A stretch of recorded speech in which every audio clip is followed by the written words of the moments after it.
In our last video, we ran through what individuals could do to decrease their carbon footprint and take meaningful climate action. It was things like changing the car you drive, electrifying your home, and looking into solar panels. On top of this, you can also take control of where your money is being invested in things like superannuation funds. Today, we're looking at what governments can be doing to limit warming in the atmosphere.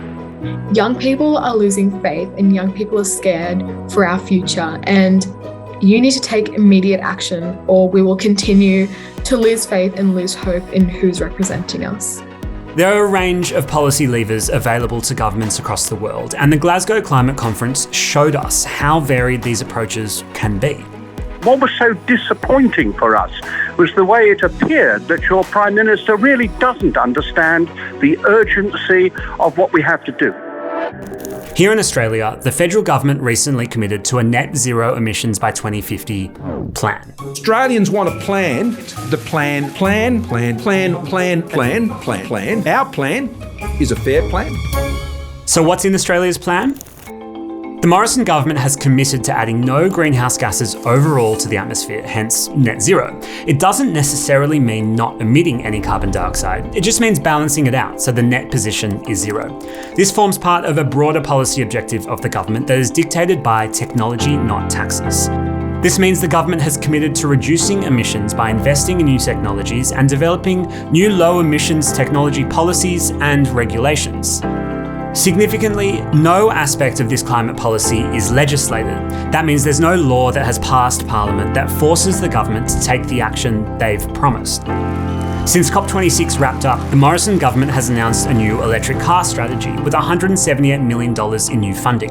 The Future Fuels and Vehicles strategy will involve partnering with the private sector to fund 50,000 charging stations in Australian homes, as well as increasing the number of fast charging stations across urban and regional centres. While you might be able to easily charge your Tesla, there was no talk around making EVs more affordable through tax incentives, minimum emission standards, or sales targets, as pointed out by the Electric Vehicle Council. If we look to the rest of the world, what does government action on climate look like in other settings? In the UK, which is led by Conservative Prime Minister Boris Johnson, the net zero by 2050 target was legislated in 2019.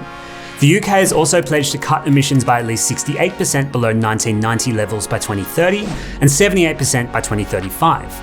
On top of this, the British government has committed to fully decarbonise electricity by 2035, the phasing out of sale of fossil fuel cars by 2030, and the rapid electrification of transport, industry and heating. That's something we talked about in our last video. The UK is also a world leader in generating energy with offshore wind turbines. In the US, Joe Biden rejoins the Paris Climate Agreement on his first day in office. Since then, the US has committed to net zero by 2050 at the latest. We need a unified national response to climate change. However, like Australia, this target has not been enshrined in law. In terms of its 2030 target, the US has committed to reducing emissions by 50 to 52% by the end of the decade. The Biden administration has also set a goal to make half of all vehicles sold in 2030 zero-emission cars. Across the pond, the European Union has a target to achieve climate neutrality by 2050, which is essentially the same as net zero. This is a legally binding agreement and has an emissions reductions target of at least 55% by 2030, below the 1990 levels. So how did we rank? We came last out of 64 countries for our climate policies in the latest Climate Change Performance Index, despite the government's recently announced commitment to net zero by 2050. In other categories, Australia ranked 52nd out of 64 countries for renewables, 54th for energy use, and 56th for greenhouse gas emissions.